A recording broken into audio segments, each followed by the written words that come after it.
Why don't we just move down to just spread a little when we start. Yeah, when we start. right here? Stay put and let her start it, and then we'll get. Good, how are you? Except for you, Yeah. you should be the center of attention. Yeah. Oh, that's right in my eyes. Can't see anything. In my- So that's the softball with I'll drift that way. pages 2 and 3 of this document. Talk about different about adaptation, forward, looking, thinking more specifically about sensitive nervousness. So I might just say page 2. I understand that the power, this projector is in your faces. Does everyone have a PowerPoint? Yeah. Okay, so that's why. Got to be on. All right, well, I tried. Thanks. So it would be, in your experience, like, what Wear we're my thinking sunglasses. about doing I'll sit up there with sunglasses on. versus what you might have if no done. one else in the audience has Right. a question. This is your, okay. Yeah, I don't pretty much go Question again? What would you say? So I was going to say that in the framework it talks about what's different about traditional development usually does. I think it's two-part. So is yours after the next break? There's a second, after a break, there's another panel. Yeah. We have a 10-minute break. Actually, and we have a unilaterally part decided two. we don't want you anymore. Man, no, South Carolina's better. You shouldn't. Honors, and I got Kentucky They're really and the Virginia. second one. The Kentucky buzzsaw is not going to Yeah. lose. So it would be the Buzzsaw is not going to lose this year. I will talk about that. Michigan didn't even get the bracket. Guys, I'm just going to introduce myself. including Mary. Nice to meet you. What did you find? Charlotte, Mary. Nice to meet you. Fine. You did that. Nice to meet you. Whatever. You can talk about it. I'm an Environment Foreign Service Officer, but I'm with Dr. And plus, Garcia time on conflict management and Yeah, engagement. So we're exactly. getting I think conflict all there on the side of the stage. Yeah, in DC. Plus the questions specific to the annexes, which is Daniel, my graduate probably what I student, should Daniel's answer. been kicking around CMI. He's been looking at climate change projects like Abraham's. He's been talking to. I might have to. Yeah, I should probably, because he's been doing a bunch of stuff on that, and he and Cynthia have talked to some other folks, but there aren't too many people with conflict actually like in their title. So Yeah, it's pretty much like, it's like me and Cynthia. Well, as it relates to environment, which isn't a lot for the whole issue.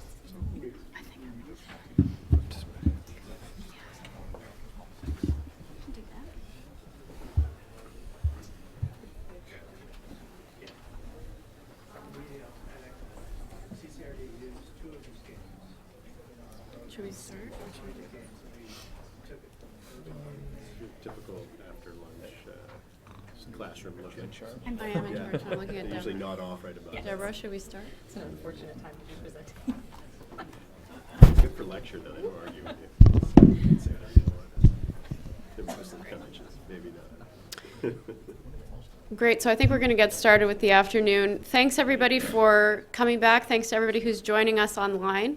I'm Jenny Frankel-Reed, Senior Climate Change Specialist at USAID in the Climate Change Office. And this afternoon we're going to talk about the applications of what we heard this morning, the Climate Resilient Development Framework that John and others introduced. We've looked at applying the principles of that approach in a number of sectors. We've looked at sort of some specific development issues that sometimes come into play related to governance and conflict. And we'll also hear about applying the framework at different scales, so from national to local, in this first part of the panel. This will be in two parts, so we'll have a break after this panel, and then we'll come back for some additional presentations. But I wanted to draw attention, so a number of the publications related to the presentations you'll hear in this panel are available outside. You can pick those up and sort of peruse as you listen. And the Climate Resilient Development Framework that John and others presented, this document is also outside. And as we come back to some questions, if you have things in here that you're seeing, that you're observing, this is the panel, one of the panels to ask about how those things relate to what they're doing. And we'll sort of get to see that in action. This set of cases is not the only set of development work that's being done with this approach in mind. And so it would be great also to hear from all of you about what you see that's similar or different in the work that you do. So we'll start off, each of these presenters has 10 minutes, and I don't want to be mean, so let's stay as close as we can to time. Thanks.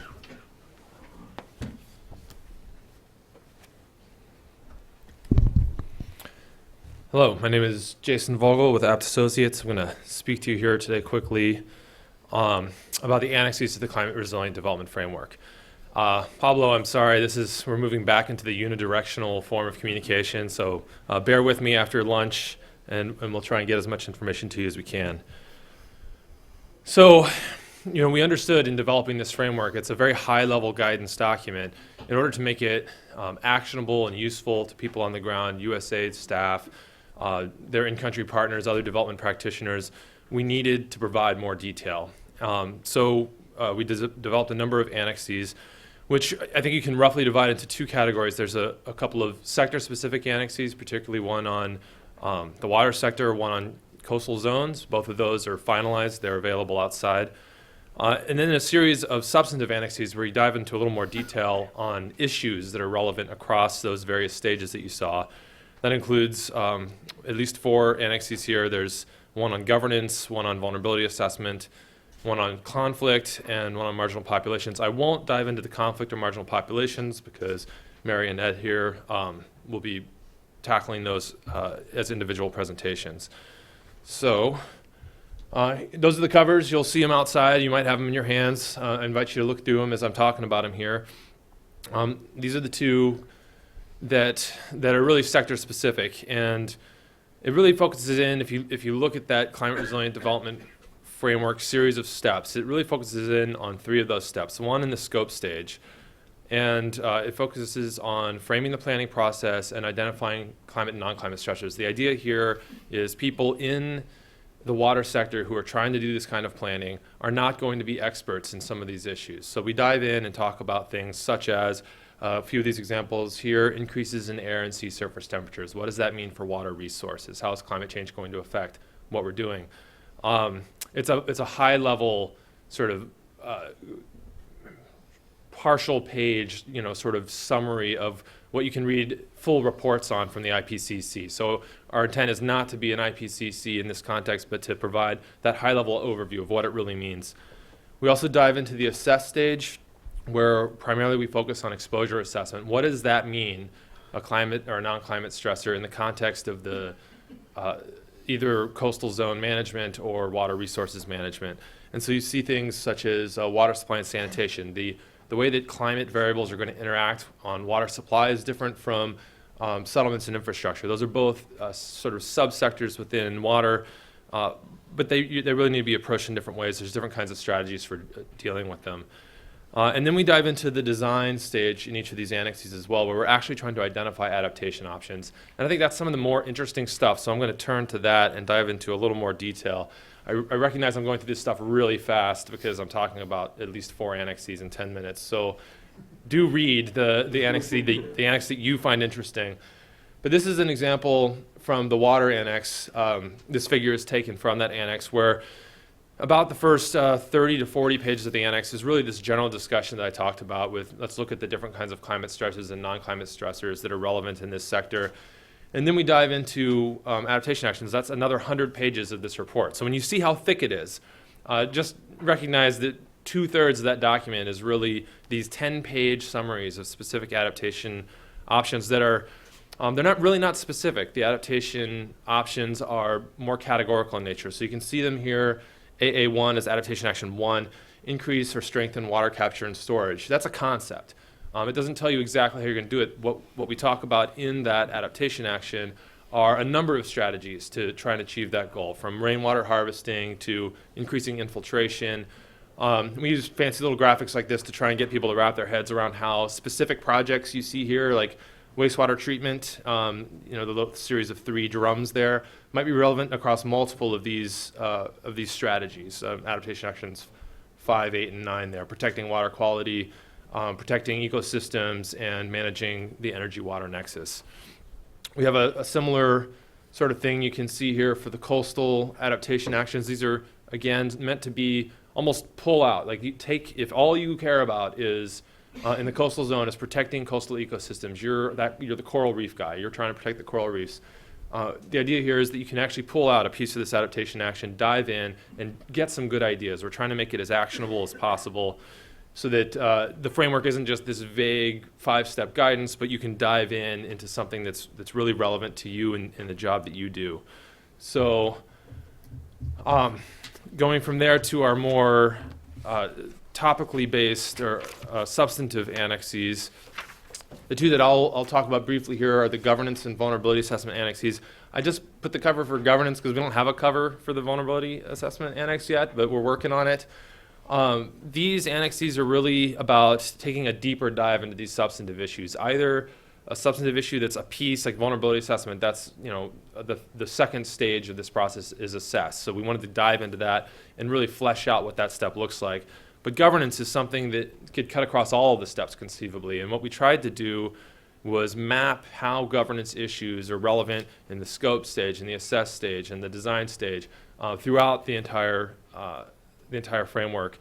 We also developed some tools in the process of doing this that could be very useful. Again, an example in the governance annex is it's really just a short list of questions that's an appendix that you can actually pull out, thumbtack it to that cork board over your computer.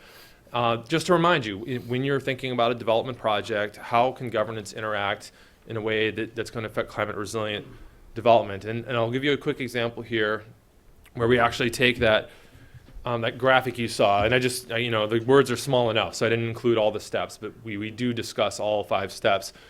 And we dig in a little bit. So in the scope stage, it's not just one thing, it's multiple things, which you see in the green square there. Framing the planning process, identifying inputs, enabling conditions, looking at climate and non-climate stressors. And just to highlight an example, I think this is my laser here, so I'll go with this, the middle, just sort of randomly here. Elements of governance can serve as enabling conditions for climate resilient development and can shape development inputs. So as an example, and we try and do this a lot, provide examples, so they're not big academic concepts, but something people actually deal with. Effective land tenure systems can facilitate the use of permitting to control development and use of resources. If you have a good governance system, it's going to provide you with a lot more options for how to tackle climate resilient development. On the other hand, if you have poor governance or poor governance regime, if you can't permit, if you don't have effective land use management systems, that's also an input or enabling condition or you might think of it as a constraint that you need to take into account as you start thinking about how you're going to do climate resilient development. Again, if you look down at assess, just to provide an example, I'll pick the middle again because I'm going with the middles, I guess. Assessing sensitivity to stressors, right? We've got the typical exposure, sensitivity, adaptive capacity. Assessing sensitivity, poor governance can increase sensitivity to stressors. For example, failure to enforce forest protection policies can exacerbate downstream flooding. We're just, again, trying to make sure that when we talk about these concepts that we can tailor it down to that very specific level. I can't get into a whole lot more detail than this in the time that I've got available, but I did want you to at least see that we do our best to drill down into the level of detail that we think will help managers take that next step towards climate resilient development. I was asked to put a few key lessons out on the table for, what did we learn from these annexes. The climate resilient development is a framework, but it can only be useful if it's actually implemented by the people we want to implement it. To do that, we need more detail. These annexes are the first step in multiple steps to get to the point of actually implementing something on the ground that increases the resilience of our development. These annexes do provide that deeper dive into what we think are some important sectors and substantive issues, but by no means are they all of the important sectors or substantive issues. There's a lot of material that still needs to be tackled. We've really just scratched the surface, even though it's been a tremendous effort. And finally, translating this information into actionable development policies, programs, and projects requires context-specific application. So even though we have those adaptation actions in the coastal annex, for example, if you're that manager who's on a particular island that's dealing with a coral reef, you have to talk about your context. What are the government agencies you're working with? What level of resources do you have? What are the viable options given where you're at? To do that, you really need to dive down into the detail in context In the next session of this afternoon, I think you'll see more examples of that, where we take that next step as well. But that is my quick overview, and I'm 20 seconds early, so I'm going to pass the mic. Oh. Wonderful. Great, thanks, Jason.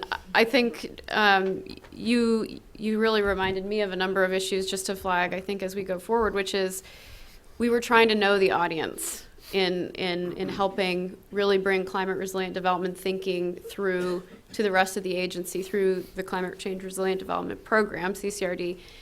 And so these annexes that Jason's mentioned have actually been very helpful for us in our training programs. So we've been able to pull out those graphics on the different adaptation options, talk about how they work together. So it's kind of a living resource within the agency already. And again, to put back to this whole group, we need to think more about outreach. So I think these are very useful documents for the people who know them and can pull from them, but how do we get these kinds of resources into more people's hands? So let's go on now to Mary.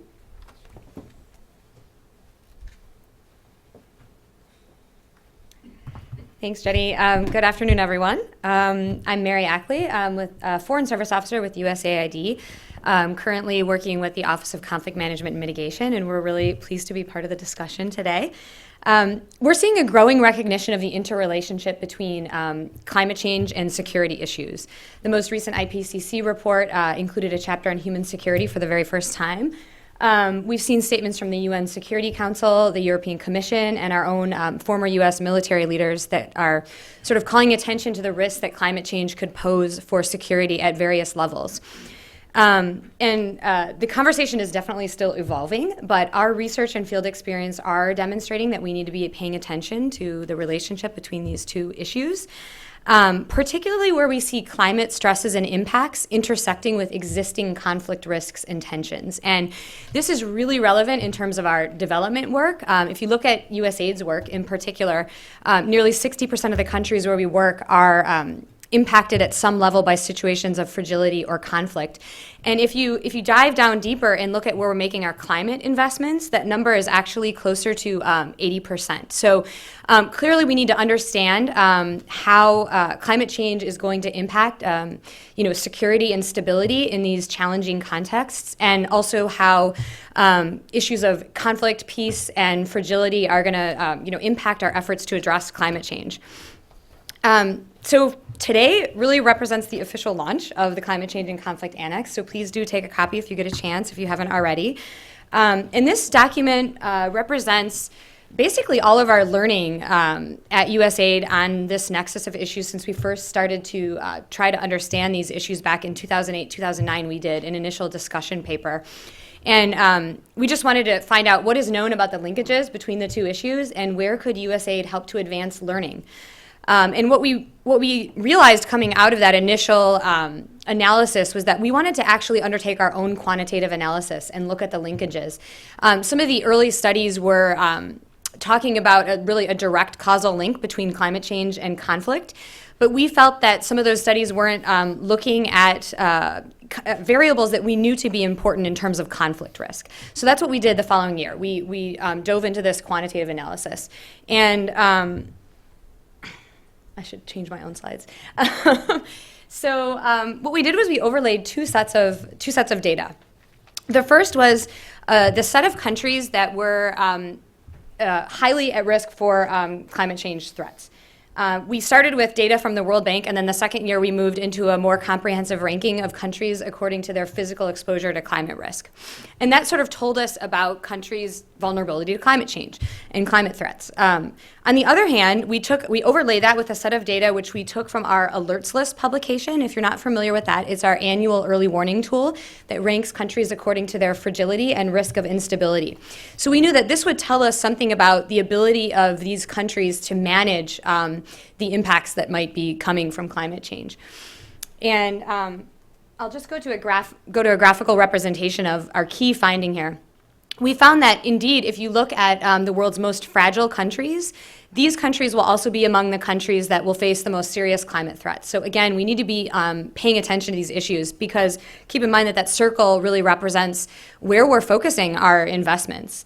But equally notable, if you look at the universe of countries that are going to be facing the most serious climate threats, only the minority of those are fragile. So this really told us that there was a little bit of a more complex dynamic going on here. If there was this direct causal link between climate change and conflict, we'd expect to see much more overlap here.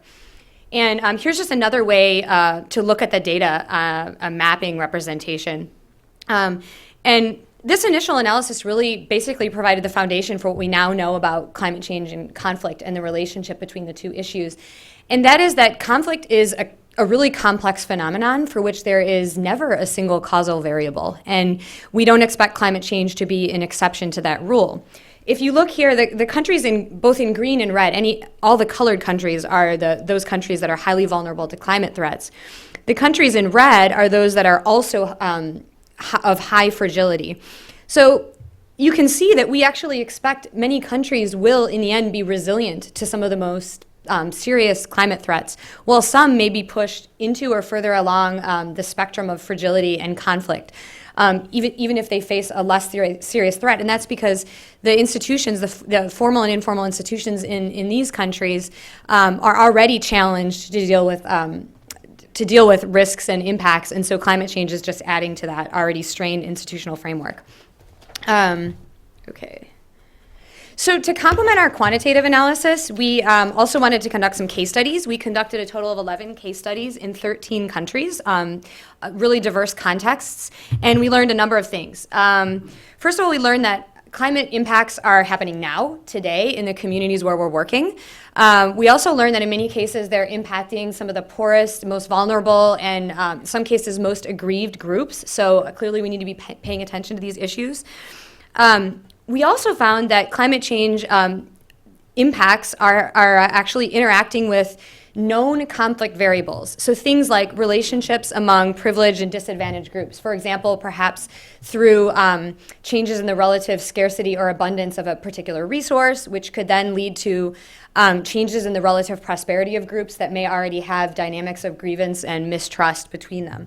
So there's a number of dynamics at play here, and we need to be cognizant of the complexity of these dynamics. So one of the key lessons here really is that every situation is different, and any intervention in a conflict-affected or fragile context really needs to be based on an assessment of the conflict dynamics. But nonetheless, there are still sort of some common typologies that began to emerge from these case studies, or what we're calling risk pathways between climate change impacts and conflict. And I just talked a little bit about the resource scarcity issue. I'm not going to be able to go through all of these, but they're covered in more detail in the annex if you're interested. But they really kind of give an illustration of how the two issues are connected. And all of this learning really brought us to the Climate Change and Conflict Annex, and that is we just wanted to provide the field missions and our partners with some really practical guidance on how to deal with these issues. And so the Climate Change and Conflict Annex talks about, first of all, how to integrate climate considerations into our conflict assessment framework, which is what we use at USAID to analyze and diagnose conflict dynamics. And then also how to integrate that conflict analysis into your, the whole CRD framework approach and your planning, design, implementation, monitoring of programs. One of the things that I really like about it is it goes into a whole series of illustrative scenarios, and I think Jason just mentioned this, also provides lists of questions which are rooted in conflict issues but connect back to climate change. So as a field officer, you're designing your program, you can literally just pull these questions, take them into your consultations and start asking, and then it spurs more questions. I know for me in the field, this was really helpful when I was working on a slightly different set of issues related to water and conflict using another guidance document we had. Those sets of questions are just invaluable to really just give you some examples of what you're dealing with. So just looking ahead, all of this learning has really led us to start, working at different levels. From programming with our annex, we're now in discussions with a number of missions to pilot this annex and actually apply it and see if we can learn from it. What are the challenges really going to be when you take this document out into the field and try to actually use it? We've done that with again, in the water sector with our water and conflict toolkit already. So we expect to learn a lot from that. We've also supported a number of research grants on various aspects of these issues. At the policy level, we have conflict considerations included in the climate change and development strategy, also in the recent water strategy implementation field guidance, the alerts list I already mentioned. And then finally, and importantly, partnerships. We're right now jointly supporting a study with the other G7 governments to look at climate change and fragility. So that'll be upcoming in the spring of this year. And our new partnership with the Wilson Center, which was launched right here just, I think, a couple of weeks ago. If you're interested in following our emerging thinking on these issues, I'd really encourage you to check out the New Security Beat blog, where they'll be talking about both our project and a host of other related issues. So that's it. Thank you.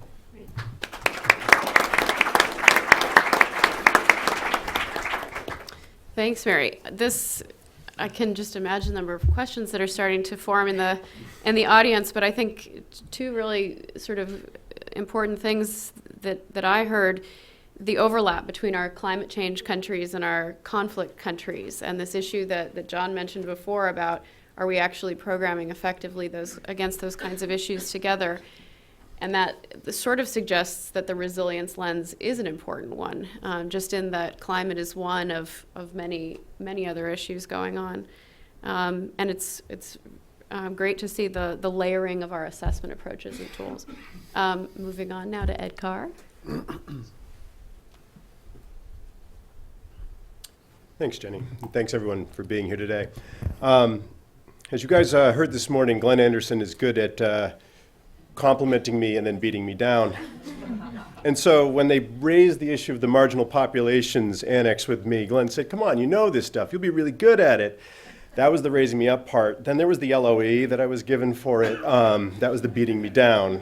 Because this turned out to be a substantially more challenging document to write, I think, than I had realized, or any of us when we started working on this had realized. And that's because we didn't want to just produce another rote document that gives you a checklist of things that helps you to just quickly identify who's a marginal population, stick them in a box and deal with them that way, because that doesn't work. Identifying who a marginal population is actually tremendously challenging, but dealing with that challenging nature of this group of people in an annex that helps people work on programming adds another layer of complexity to it. So, for the purposes of what we've done in this annex so far, this is the working definition we have of a marginal population. People whose social, political, economic, ecological, biophysical circumstances limit or prevent their access to resources, assets, and services. It's pretty broad, and it needs to be pretty broad.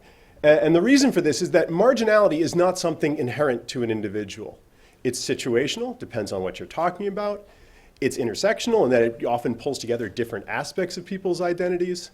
And so understanding that sort of contextual nature of marginality is central to actually figuring out who's marginal to what, and therefore sort of how climate change and climate change adaptation impact those populations. So again, marginality is not essential. It's specific to the activity in question, depending on what kind of work you're trying to do, the stressor you're worried about. So when I say the activities that they engage in, and then the interventions you might bring to bear to address those kinds of issues. So why do we care about marginal populations? Why are we writing an annex about this group? First of all, if the idea of climate resilient development is to help as many people as possible experience the benefits of development programming, marginal populations are, of course, one of the most important ones because they're the ones that often get excluded from the benefits of mainstream development programming, leave alone climate change-informed programming. These populations matter a lot. They're exposed very often to different climate impacts because they often have different livelihoods or different living circumstances than the rest of the population. They can be affected by the exact same climate stressors, but in different ways. They may have different assets or opportunities to address those kinds of stressors. At the same time, they may also have different forms of resilience to those stressors. You can't always look at a marginal population and presume they are more vulnerable to any given stressor than anybody else. They play particular roles in society, they have particular responsibilities, and for example, in some of the places we've been working in the Sahel, you have communities that are comprised of sedentary agriculturalists, and then you have a minority group of herders, typically Fulani-type herders. Well, the herders, their whole livelihood is about taking care of everyone else's cattle. So when a drought comes, they can move the cattle. Their livelihood can move around and adapt in ways that the sedentary agriculturalists can't. So even though these herders are marginal to decision making in the community and have all kinds of challenges associated with that, their livelihood actually lends them a certain level of resilience to stressors that the main population doesn't have. In short, marginal populations aren't always the most vulnerable. We're pounding this away in the annex because it's very, very important. As I just said, they have unique opportunities sometimes, and sometimes they're better able to address climate and weather-related stresses. I'm just going to walk through a couple of quick examples. I'm going to stay well within my time here today. There's going to be tons of questions, I'm sure, anyway, for everybody, so I'll keep it very short here. What I wanted to do is just walk through a couple of examples at each stage of the climate resilient development framework to talk about where you might insert a concern for marginal populations. So at the scoping phase, at the broadest phase, when you're starting to figure out what you're going to do at the topmost level, one of the things you're supposed to be doing is looking at country or regional sort of development goals. One of the things you can do is try to figure out whose development goals are actually being represented in the framing of an initiative. Because not everyone benefits from a development initiative in the same way, right? So who is benefiting from that? That gives you some sense of who's actually engaged in these processes, who has voice and input. At the assess stage, to start to figure out what's going on in a particular place. Do you figure out, are there groups of people with different kinds of exposure to a particular stressor? That is to say, do they get hit differently by weather and climate issues? Do they have differentiated sensitivities? That is to say, does everyone in the community get hit by the exact same stressor, but they have different ways in which that stressor impacts their livelihoods? Some people get hit much harder than others. That helps you think about how you're going to address these people in your planning. In the design stage, once you've started to scope everything out, once you've started to assess what the different vulnerabilities are in different places, designing projects with marginal populations becomes tremendously challenging. They're marginal. That is to say, they're often excluded from a lot of the decision-making processes in a community, which means if you just go ahead and try to set up some sort of straightforward community engagement process, you're probably not talking to these people. They're either actively being excluded or they're being excluded by the circumstances of the meeting. For example, you're holding a meeting in a place they can't access because they don't have transportation. You're holding a meeting at a time that they can't come to because they have other duties that they have to attend to in their livelihoods. In terms of implementation and management, again, these populations become very important if you're going to try to achieve broad goals here. You have to figure out how to engage these populations as a project churns along in a culturally appropriate manner. Because one of the things you can do is you can screw up people's lives by trying to engage them in these projects. If you run out and try to pull in a marginal group and do it too publicly, and it gets seen as maybe at the exclusion of the main group, there can actually be blowback onto that group for the things that you've been trying to do. You have to think very carefully about how you're going to engage these groups. Oh, wrong way. And then, in terms of evaluation and adjusting your projects as you go. We all know about indicators. We all use them to measure how we're doing. But of course, indicators often speak to very broad kind of movement in terms of broad populations. We have to think very carefully about the data that we get back and think specifically about ways to set up indicators and specific modes of analysis that speak to marginal populations' experiences in particular places. If you don't do this, you're likely to miss what's going on for them. So, in summary, with sort of two very large points here, the stuff that we're trying to make sure we do here. The biggest message coming out of the annex, and the one obviously I'm giving you here, is you're going to identify, incorporate, and then address the particular needs of marginal populations in a development initiative that addresses climate variability and climate change. It's going to be very, very challenging. And we have a number of methodological suggestions and a lot of methodological guidance in the annex that addresses how you might do this at the different stages of the framework. The other thing, though, that we thread through this whole annex, and I've tried to thread through this whole presentation to you, is that these populations are really, really important to the achievement of climate resilient development. You ignore them at your peril. Thanks.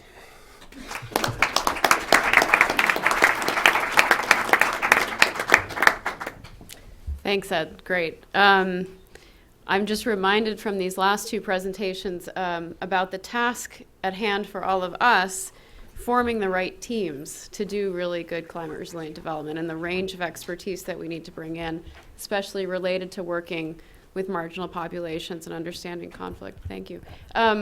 Joel and Charlotte, I think you're sharing this one.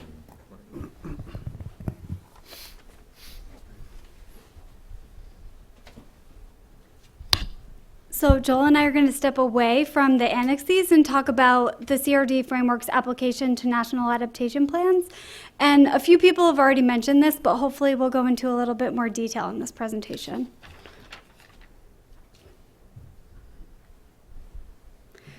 First, I'm going to talk about why national adaptation plans, why CCRD decided to engage on this. And I really want to make the point that the UNFCCC has made a similar shift in the way that they're thinking about adaptation planning to the way USAID has, specifically what John mentioned in his previous presentation. And that's in 2001, the UNFCCC asked least developed countries to develop national adaptation plans of action, which are really focused on climate first and project level approach and the urgent and short-term immediate actions for climate change. And that is similar to the way that USAID had thought about things at the beginning. And recently, in acknowledgement to some of the limitations of the NAPAs, most specifically the lack of long-term strategic thinking, the UNFCCC has asked least developed countries to focus on national adaptation plans. And these are really focused on more comprehensive, strategic, and long-term thinking of climate change. And we think that it's much more open to a development first perspective than the NAPAs were. So despite UNFCCC's endorsement of the shift to NAPAs, there's been very few countries who have actually produced them to date. And I think USAID saw an opening here that they could test out their development first approach and try to have these countries think about national adaptation planning from the development first perspective. And so the CCRD project specifically is engaged with the NAPAs on two main efforts.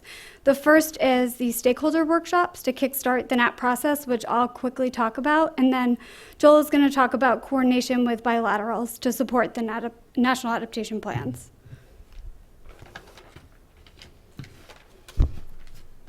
So to help countries undertake their NAPs, the CCRD held a series of workshops that really focused under the rubric of the CRD framework, and specifically the first stage that John talked about, the scope stage.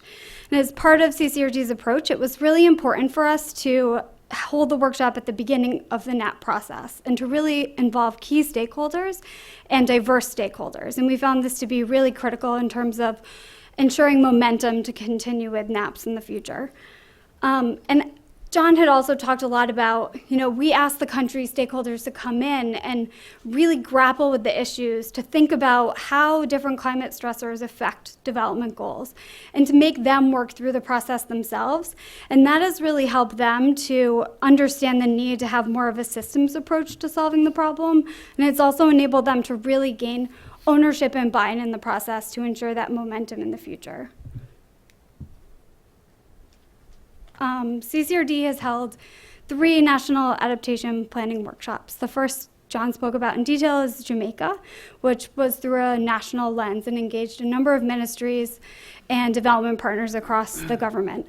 The second was in Tanzania, and that had a coastal sectoral focus. And the third was in West Africa, and we engaged 11 different countries in the West Africa workshop, and it was in coordination with the Economic Community of West African States. And I'm going to talk a little bit about the experience that we had in West Africa to complement what John had spoken about earlier in Jamaica. So we asked for 1 UNFCCC focal point and 1 sectoral representative to join us for this workshop in West Africa. And the coastal zone focus was really used to demonstrate USAID's mainstreaming approach. And the hope was that these countries, the 2 representatives, would learn about the process that we used with them and tested with them, and then bring it back to their countries to then apply it to a broader national context, similar to the one that was undertaken in Jamaica. We also invited regional organizations to participate that were mainly facilitators of information exchange, capacity building, and to serve as technical experts in the field. And this approach was different. This kind of regional approach was different because we wanted to see if we could demonstrate that the NAP process could begin to support regional and transboundary issues in addition to some of the things that were happening at the national level. And this diagram here, we asked each of the countries to place their name next to where they were in the NAP process. And as you can see, most of them were really just beginning the process. And in all honesty, a few of the countries didn't even know what national adaptation plans were before they started the workshop. So we thought this was a really great way to kickstart their thought process on how to implement it within their countries. So as a result of the workshop, each of the countries they identified their different climate-related stressors that were most important for their priority sectors and also the most critical adaptation needs. And working together really helped them to showcase similarities between the countries. There was a lot of overlap in terms of what are the things that are most important to us and how is climate change affecting those things and what are the things that we need to do to overcome some of these climate-related challenges. And this helped to highlight opportunities for coordination among the countries and also for information sharing. So in the last slide I presented, Nigeria and Ghana were further along in their process, and they can use in the future this kind of forum for speaking about national adaptation plans to share lessons learned about how they've undergone their process and to support those countries that are just starting out. And as a result of the workshop, the participants developed a common regional roadmap for addressing these shared priorities through the NAP process. And they also identified a number of next steps that they can undergo when they go back to their countries. Most of it was based on things like making the case to national decision makers about the importance of national adaptation planning and also raising awareness with different levels of government and across different sectors within government. Now I'll hand it over to Joel. Thank you, Charlotte, for being efficient with the time. I was afraid I'd have like a minute, and I speak fast anyway. And if I have to speak, but if you speak faster than you, and if I speak fast under pressure, I can only be understood in Pablo's household, I think. So, so I want to talk about a parallel effort that I think has also been successful, which is working with some other bilateral donors to support, because there's shared approaches, shared values here in terms of approaching national adaptation planning. A little less than a year ago, USAID staff, Jonathan, and I was fortunate to join them, met with staff from the British Foreign Aid Organization, DFID, and the German Foreign Aid Organization, GIZ, to coordinate NAP support. This was a successful meeting, and out of this came a number of things, including that AID has provided financial support to GIZ to enable them to support national adaptation planning in Vietnam, Cambodia, and Peru. So I would just am back a couple of weeks ago from Cambodia, where we met with 3 staffers from GIZ to meet with government, with ministries and other donors to talk about how to coordinate where support for national adaptation plan, in particular where GIZ could be most effective, given that there's a lot of other things going on here, as there typically are. And so there are 3 things that GIZ targeted, 3 main things. The main thing, and this is I think this is very exciting in terms of integration, is technical support to the Ministry of Environment in integrating climate change in the sort of planning and budgeting process of the country. And that means Ministry of Environment working with Ministry of Economy and Finance. I think if this works, it could be very interesting. Also training to the Ministry of Environment to help them in obtaining funding, outside funding, particularly from the new Green Climate Fund, which already has $10 billion. Hopefully we'll have a lot more. But then finally, also in addition to this broader support to go across the government, working with a line ministry supporting their work on adaptation, which in this case the Ministry of Health, and probably looking at indicators for monitoring and evaluation. So let me also wrap this up now by talking about the key lessons we learned across these activities. First is that a development-first approach can catalyze national adaptation planning. We think that it is, beginning with development makes a lot of sense rather than dealing with climate change as some sort of orthogonal consideration. Ownership and buy-in at early stage are critical. Getting the right people at the workshops in terms of the governments, the donors, the key NGOs, civil society is very important.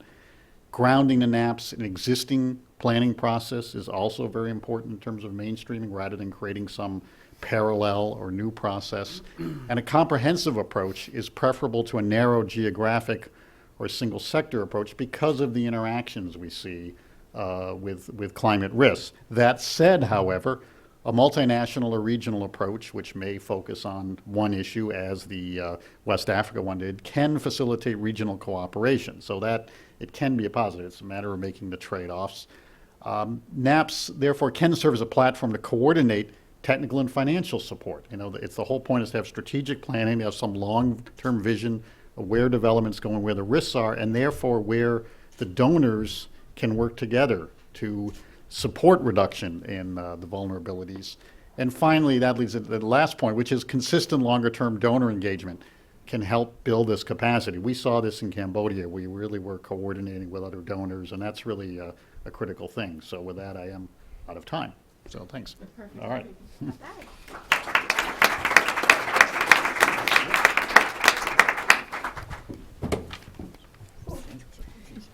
Thanks to Joel and Charlotte. This is an interesting example, I think, where there are a lot of people talking about the right methods here, and getting together with GIZ forces us to sort of talk about those methods and come to some agreement on the approaches that we use and the messaging we share with countries. So I'm very eager to hear more about that. And we are just amazingly on time, so moving right along to Alton.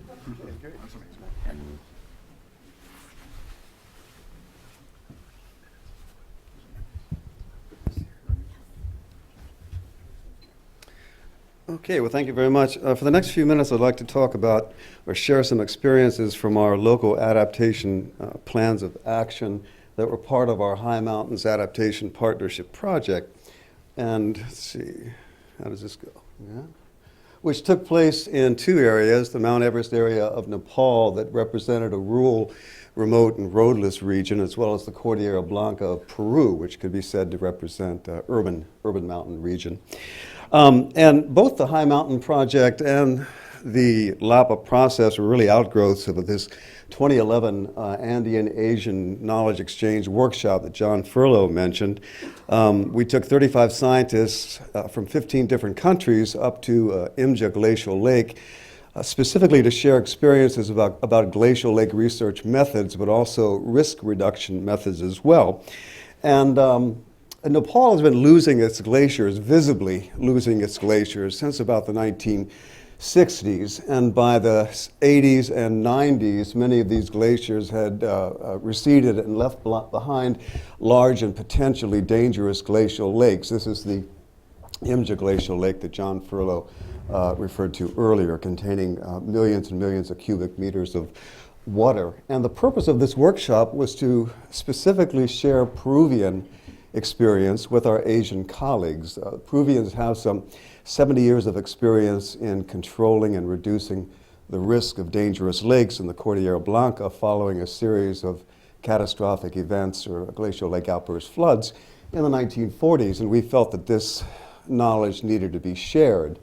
It was also an opportunity, as John mentioned, to meet with local people who impressed us with both their knowledge of the glacial lake, but also their sense of frustration over being left out of the dialogue. For decades, researchers had been coming up there, never sharing the results of their research, so nobody knew, well, what's going on with this lake? Is it dangerous? Is it not dangerous? So there was a lot of uncertainty, and I remember right then and there thinking that if we ever had a project, it would be based on the active participation of local people. Thanks to U.S. aid, and in Gelity, 6 months later, we developed the High Mountain Adaptation Partnership Project. Now, the heart and soul of this project is using a science-based and community-driven approach to adaptation. That is that while we were conducting these community consultations, we were also doing detailed studies of the glacial lake, led by the University of Texas, to give us the answers we needed that in turn were routinely shared with local people and then incorporated into the LAPA process, the local adaptation plan process. Now in Nepal, they had developed their own LAPA in 2010. It's a 7-step process that we made a number of modifications to as per the climate resilient framework. Number one was to put climate change awareness building in the context of development goals. And number 2 was a big emphasis on mainstreaming the priority actions into available funding opportunities. So while there was a lot of uncertainty about Imja Lake at the beginning of this process 3 years ago, by the end of the LAPA process, glacial lakes had become the number 1 priority, thanks largely to sharing the results of the research, which suggested that it was indeed quite dangerous. In the Cordillera Blanca of Peru, we had a slightly different project, experience rather. Back in 2009, Jenny and Daniel and Glenn and USAID went down and trained our staff in what was then being used, that was referred to earlier, the VNA method, vulnerability and adaptation method. So our Peru program was quite fluent in this method by the time the High Mountain Project showed up, but nevertheless made a number of different changes during the last 3 years. One again being awareness building in the context of development. We ended up having 2 stakeholders I'll talk about in a moment that had to be kept in mind. There was a big emphasis on working with the local government from the beginning and getting people's buy-in from the beginning. Likewise, having a LAPA that was consistent with local development goals and implementing all actions with local and national networks. So we, like I say, had 2 groups of stakeholders. One were the campesinos, who actually live up here and really didn't care about glacial lakes because they live above the floodplain. But what they were really worried about is water. Their main concern is fresh water because Peru's been losing its glaciers, visibly losing its glaciers since about the early 1900s. And that combined with changing weather patterns is causing a lot of concern among the campesinos for present and future water supplies. The urban dwellers, on the other hand, the government, while there was some indifference to glacial lakes 3 or 4 years ago when we started, you got the feeling the mayor just wanted them to go away. They knew about them, but they weren't really dealing with them. Following the consultation process, the number 1 concern of the city of Huaraz was indeed a glacial lake outburst flood, specifically from Lake Pacococha, which is at the head of that valley, which back in the 1940s, in fact, did flood, and back then killed about 6,000 people. If it were to flood today, our models suggest it would kill 35,000 people. So there was quite a concern about the glacial lake. What did we end up with? We developed the 2 local adaptation plans of action, which can also be used as training or guidance manuals. And in terms of results, I think the most exciting thing to me was how engaged people were in the LAPA process, how interested they were in the results of the scientific studies that went along concurrent with that, and how they integrated the science into the LAPA itself. But I think even more exciting than that was how we were able to work together and actually fund these priority interventions. So, for example, a year ago, the Ministry of Environment committed $400,000 to designing an early warning system that Cesar Portocarrero then designed. And last month, the president of Peru committed the funds to actually building that early warning system, as well as looking for funds to lower Lake Pacococha, so in effect, setting in motion, saving the lives of some 35,000 people. In Nepal, the GLOF became the number 1 priority, a glacial lake outburst flood of the Imja Lake, as I mentioned, and people realized that if there were a flood, it would destroy the economy of the Everest area and have severe consequences for Nepal. So that's become the number 1 priority, and that has since been mainstreamed into a UNDP project. And finally, our U.S. Nepal Peru program was able to graduate into a new project called Securing Mountain Water and Livelihoods, a new $3 million project that will carry on many of the HIMAP activities. In terms of lessons learned, this will come out in a separate document, but I think the lessons learned echo many of those that Joel mentioned, which is you need to build formal relations with the government before beginning the LAPA process. LAPAs are living documents. They need to be tailored to local needs and conditions. We found that our integration of science into the LAPA process worked very well and actually led to a higher credibility for the LAPA document. Glacial areas will continue to pose problems. They're very difficult to work in sometimes, but they're of critical importance, so that we think that these lessons learned are important, especially since AID's portfolio of high mountain glacial watershed regions appears to be growing. So it's been a wonderful 3 years. I'd like to thank USAID and Angelity for their guidance and support along the way. Thanks very much.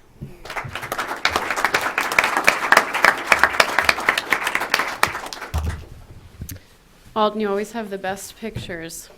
Beautiful. I think that's a really nice way to end up with this concept of community-based and science-driven, and really recognizing how to bring the best knowledge about climate change into really local situations and conversations. I'm guessing we have quite a few questions out there. What we'll do is take a couple and let the panel respond and then take some more. Does anybody want to start us off?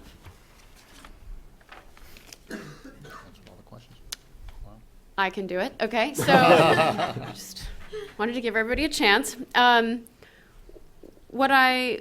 the sort of beginning of this document, we talk about what's different about climate resilient development. And there are a number of sort of points here about looking forward in time, looking specifically at climate stressors and climate information, paying attention to vulnerability and really understanding that relative to climate change, the idea of flexibility and robustness in what we do. So I'm interested in what's different, what's new that you did here that maybe you didn't see happening before, and what implications does that have for the way we work? Ed, you want to start? You're in the middle. It's Kick Ed Day, apparently. Okay. It's Love Ed Day. It's a strange way of showing it, Jenny. You always hurt the ones you love. Thanks, Joel. We're all a little punchy here, apparently. In terms of what's new, I think when thinking about vulnerability, so vulnerability in terms of the marginal populations annex, one of the things that I was thinking about, and I think that my colleagues at APPS and other places were thinking about, is how are we going to put this thing together to look at a particular group's vulnerabilities without reducing this to a checklist? Because we've seen this done so many times.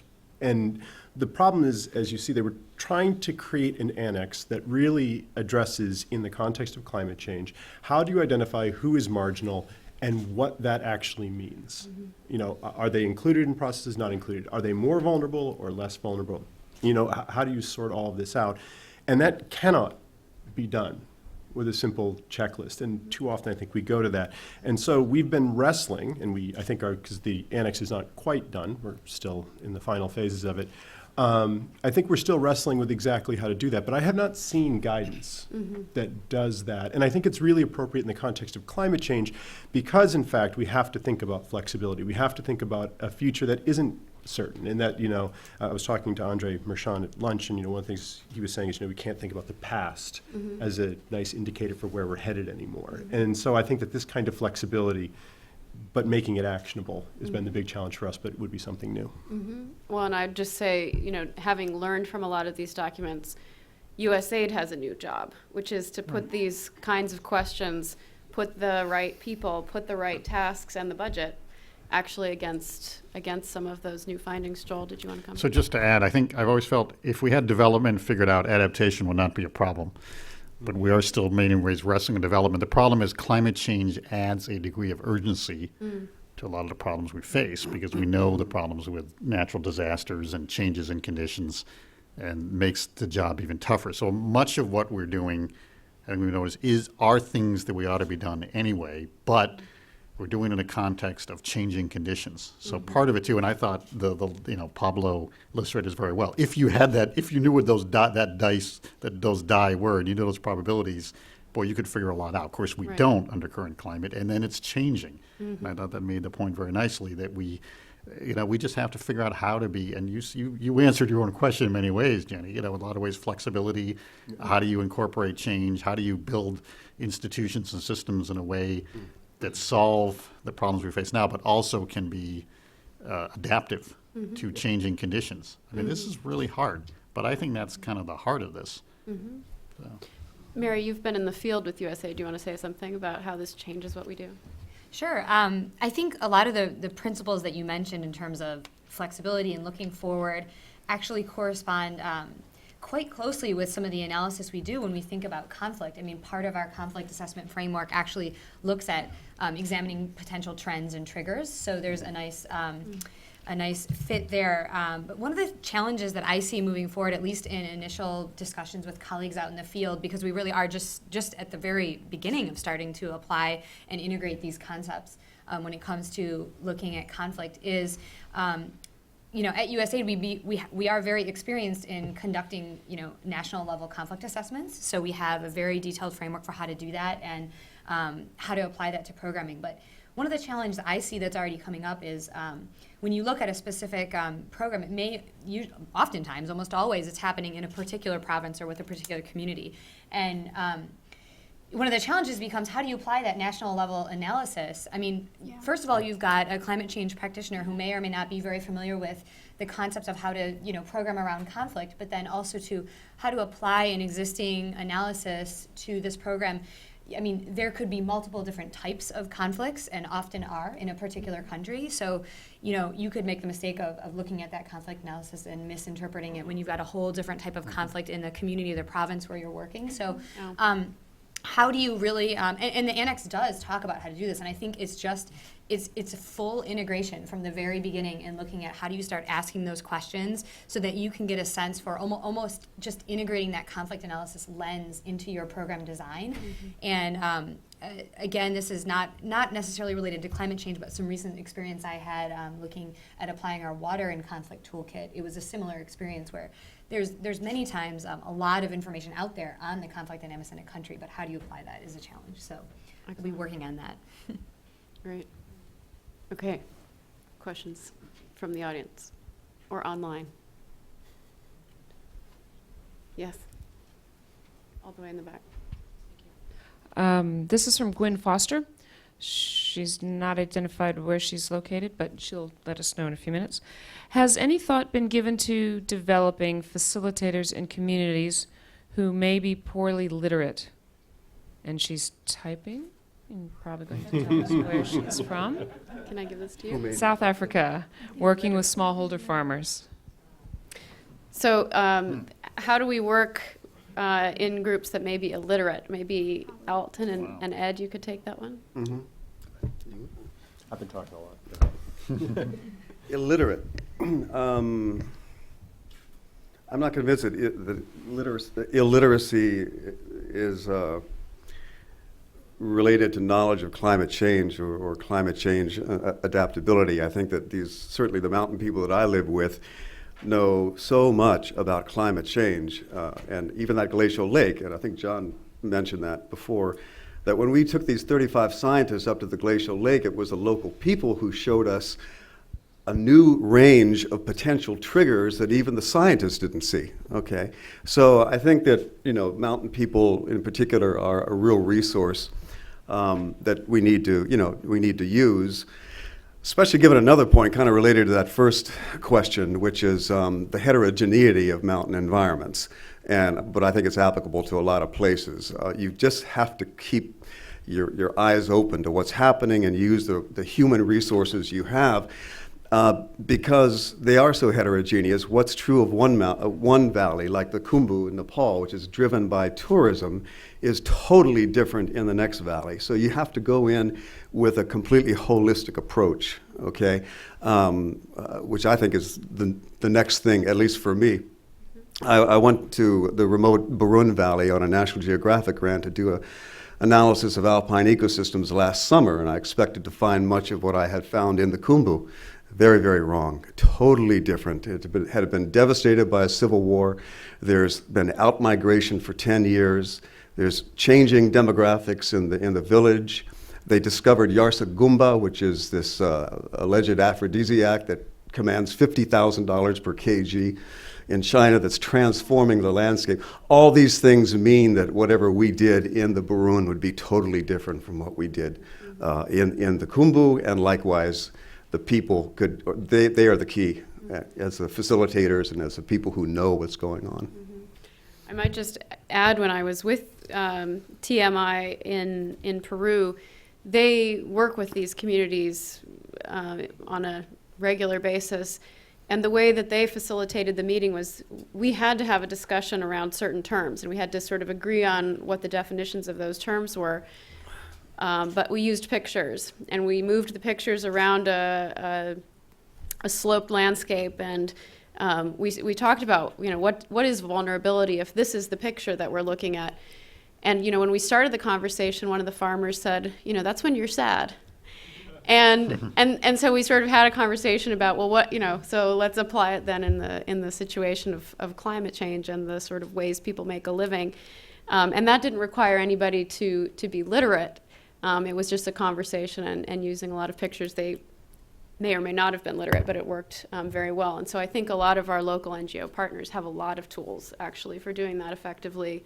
I've seen a lot of resources using mapping and all kinds of participatory approaches. Do you want to add? Yeah, just quickly. First of all, I don't work in mountain environments. I tend to work with farmers in rural parts of sub-Saharan Africa.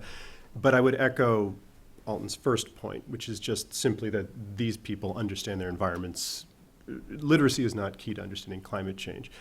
Where, though, and I think this may be more of where the question was also coming from a little bit, one of the projects that's been alluded to that me and my lab have been working on is assessing Mali's agrometeorological advisory program, which gives out weather and climate advisories, advice on what to plant on a seasonal basis to farmers.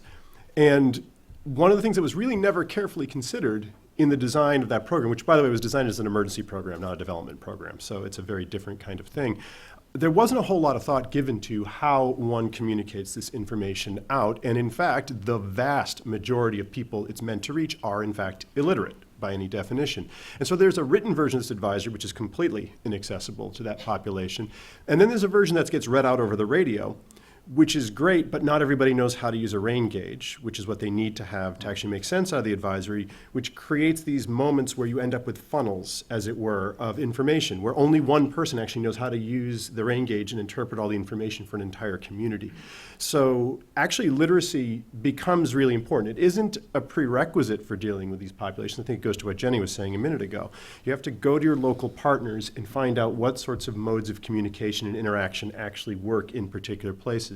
And to Alton's point, you're not going to find one method that works everywhere or even like 15 miles apart. You really have to figure out what's going to work in the context you're in. Mm-hmm.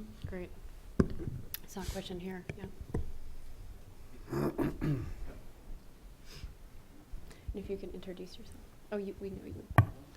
Oh, I'm Alex Guerra from Guatemala. In many countries we have weak governments, and there is a big challenge with continuity. So if we have really, really good plans, when we change governments, they are set aside and then don't work. How have you considered this factor in the planning process and what to do about it? Sure, so I can answer that a little bit, and I think USAID might be able to add a little bit more. But one of the approaches to mainstream climate change into national level planning, right? But it's also really important to do that at the line ministry level and then to also translate that at a lower level. Mm-hmm. So the hope is that once it's mainstreamed and buy-in and ownership is there, that it doesn't matter if the government changes or if there's a new leader, but it's integrated into the day-to-day activities, so you don't need to worry about changes in government or political issues. I mean, I'll add, and experience from our own country shows governments matter. Florida, we had one governor who said plan for climate change. Now you can't mention the terms climate change in Florida, and we have other examples too.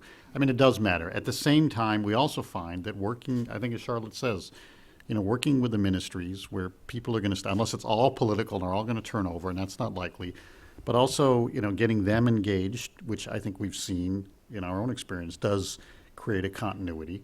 And also breaking down the barriers between ministries is also important too, to create the coordination. Again, I think another thing that was very well illustrated during Pablo's session at lunch, getting people to talk to each other, work with each other. But it's a long-term process. This is a decadal process thing. This is not something that you just do overnight. I think people realize that. This takes a long time. It takes decades to really get this to work. And so you have to think about creating those processes and that knowledge that will carry on through different governments. Although I was in Cambodia, where Hun Sen has been premier for 25 of the last 30 years, so there, I guess there is continuity, but there are other issues too. Jason, you also have some perspectives on this. I would recommend checking out the governance annex on that issue in particular. There's a number of strategies you can use. I think a mistake that's often made is thinking that these things have to begin with a top-down plan. That's one strategy, and it's effective in some contexts, but it's often completely ineffective. Sometimes it's effective for the tenure of one elected official or two or three maybe. But some of the kinds of ideas that emerged in the governance annex were things such as civil society capacity building. Let's actually get the people on the ground who care about these issues to understand their own governance environment, what they can do as a community that might help resolve their issues. Public-private partnerships, all the rage in the development community these days, although maybe it's been around just long enough that it won't be the rage in 2 more years. But but that's one where you get private enterprise involved. They have a profit motive, yes, but they also are able to manage governmental institutions and have some power to do so. Universities and non-governmental organizations also often can help move around the borders of poor governance in a way that can actually achieve those ends.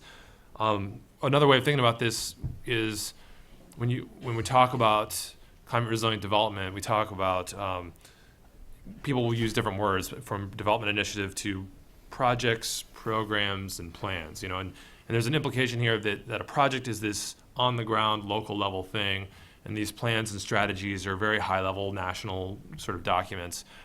Sometimes you have to focus at the project level, and that's how you start making progress. Once you generate enough capacity in civil society, once the issue becomes something people are aware of, you have more opportunities to push those initiatives up. So that's governance annex would be a good place, I think, to further explore that idea. Can I actually see if our participants from Vietnam or Macedonia want to comment on that question, which is how do you, in fact, given the changing nature of politics in these countries, make sure that what we do on climate resilient development lasts longer than the political cycle. If you don't want to take it, you don't have to, but you might have the best perspectives of any of us. Igor Slavkovsky, Chief of Party of the USA Municipal Climate Change Strategies Project. We faced this earlier. Previously, we were implementing our Green Agenda method, which is actually a method for developing community strategic plans. And earlier, we were facing the same problem. So one mayor in the municipality leaves, there is another one coming, and all the documents are somewhere set aside, which was shown as a good example with this now methodology that we use is the pure bottom-up approach. So actually, we don't leave aside fully the governance and the local government, but the main initiatives comes from the people. And we organize a huge participation on a local level of the people, which then bring the documents that they develop, the strategies and the actions, which are the action plan which is planned there, to the municipal council and to the local government. So it showed up that in this case, the commitment of the community is stronger than the commitment of the governance. So after the change of the governments, the documents, I mean, we have a case now of 2 mayors changing, and the document is still implemented and now revised with the same methodology. So I would suggest this. Maybe one strategy for solving this is the bottom-up, pure bottom-up approach. Well, excellent. Thank you very much. Yeah. I have another question from online. Yeah, if I sure. can jump in, sorry. Michael Amelie, who's based in Portland, Oregon with Apt Associates, asks, what are some of the most exciting examples you've seen of leveraging private sector resources for climate resilient development? As you know, we have to find ways to more fully engage the private sector and align private sector resources to reduce vulnerabilities. Great one. What's from your I wish company? I had a good answer. Joel, I'm looking at you. No, it's posed to the rest of you guys. Wow. I don't know. What do you think? The Iloilo or the Manila? What do you I was think? thinking of the Caribbean, actually. But Oh, go for it. Yeah. That's, first, for the record, that's a really hard question to answer. I think that there actually is a significant disconnect currently between what we're trying to do with climate resilient development, sort of implying government action and funding from international financing institutions, multilateral development banks. And wow, I'm on a timeline for the answer. However, so what I think, I won't take 5 minutes to answer the question. No faith in you at all. Yeah, I know. Man, it's like you all got as much time as you wanted. So my answer is going to be somewhat unsatisfactory, Michael. I apologize, but what I saw in a project I did in the Caribbean for another, it was for the local Caribbean Development Bank, but the reason that it comes to mind is because it's not free money. And if it's not free money, you're starting to talk in the world of business, if it actually has a cost to borrow. And it was pretty interesting to note the cutthroat nature of decision-making by finance ministries when it came to making business decisions about climate financing. I mean, they're literally thinking about, do we build another school or do we make this bridge a little bit taller? You're asking us to build the bridge taller, give us a reason to do so. While this isn't what private industry is doing, I think that's the type of thinking we need to get used to and be able to manage. So you have to make that case, and this maybe goes back to what Glenn was talking about on the previous panel about making the economic case for climate. I think it was Glenn for doing climate resilience. It's not just that it's a good thing to do, it's a smart thing to do, but you need to be able to show that it's profitable in the long term, and not with a 0% discount rate, but with a real discount rate that is the trade-off cost of using that money. So it's happening, but at this point I'd say it's happening only significantly in very altruistic private companies like Coca-Cola, who was mentioned earlier, or in this context of borrowing real money that costs governments to borrow. Other comment I can add? So I think I just want to point out really quickly. Public-private partnerships are going to be important, but they're not going to solve everything. Just in that there are some things that are going to be public goods, and you're not going to find a way necessarily to have the private sector step all the way in on them. I think it's just worth saying that, right? I mean, we don't, the Weather Channel is off of your tax dollars from NOAA, right? I mean, there are things that are publicly funded here, and we can't necessarily expect that to work out of private sector stuff in other places. Not everything, but I think it's something that we just sort of need to keep in mind, as well as parsing where are those opportunities where that would work, and then where are we unreasonably expecting that those things might work. I'll add one observation that when we went to the Philippines in Iloilo, the Chamber of Commerce was very excited to talk to us because water services were so poor. And so maybe we'll carry this question over to the second half of this panel when we're talking about infrastructure services. I think there might be some lessons there as well. So we have 2 minutes left. Jenny, can I just add yes, something please. quickly? So I think another way to think about it is what I've seen in the field is not necessarily public-private partnerships, but the private sector is helping communities and people in the grounding communities to diversify their livelihoods and focus less on climate-sensitive livelihoods and more on things that won't be as affected by climate sensitivity. So, for example, I was just in Ethiopia, and a private sector company came in and introduced this wood chopping machine. And they're essentially giving women the skills to be able to use this machine and to create fodder for their different pastoral livestock in order to help them to respond to climate sensitivities and make it less climate sensitive. So I think it's not necessarily a public-private partnership, but it's a different way of thinking of ways to engage the private sector and how to use the private sector to facilitate adaptation. Excellent. Okay, so let's do 1, 2, and we'll take these at the same time and then let the panel respond. All right, Jim Beiser from University of Arizona. I'm actually going to help answer that question. Thank you. And my answer is ask me again next year. We just started a project, and John knows this, in the Caribbean, dealing with coffee leaf rust, and we are partnering in a real partnership with the Coffee Board, the Jamaican Coffee Board, and with the Inter-American Institute for Cooperation in Agriculture, representing coffee growers. So the coffee growers are putting their own money into the project, joining up with us to try and reduce some of the $350 million of losses per year in the face of climate change. Excellent. Joanne Potter from ICF, and I'd also like to add a response to that question. And I'd like to hold up the approach that the national government of Peru is taking, where they're not talking about funding climate resilient development versus other development, but they're actually establishing national policies where any public investment needs to demonstrate that it's climate resilient. So you wouldn't find, if there were national money going into that school, the developer would need to demonstrate that they'd considered climate risk, and that school would be resilient. And so I think it speaks to our whole goal of mainstreaming. The more we can flip the question from how do you fund climate resilient development to how do you ensure that all development is climate resilient, we can start mainstreaming the money that's being invested. And so that's publicly funded development. Public money, great. Okay, let me just give Andrea Martin this last one and then we're done.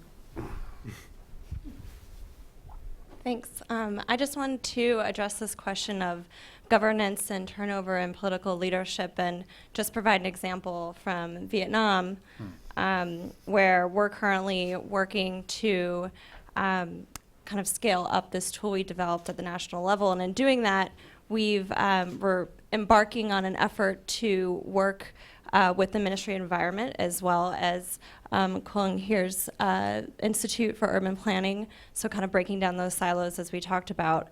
But then also engaging on a train of the trainers, which we've also talked about, not only at the sort of practitioner level, but also the leadership level. So when we conduct our trainings, we ensure that we have one representative from the political leadership, but then also a practitioner, so that you have that kind of bottom-up practitioner perspective, but also kind of top-down leadership perspective, which I think kind of builds some resilience and continuity in our efforts. Excellent. So thank you to the panel. Thanks for all of those questions. We went 2 minutes over, so I think we can start 2 minutes late. But we're going to take a 10-minute break and come back to the second half of this panel. Let's thank the panelists. Thank you, guys.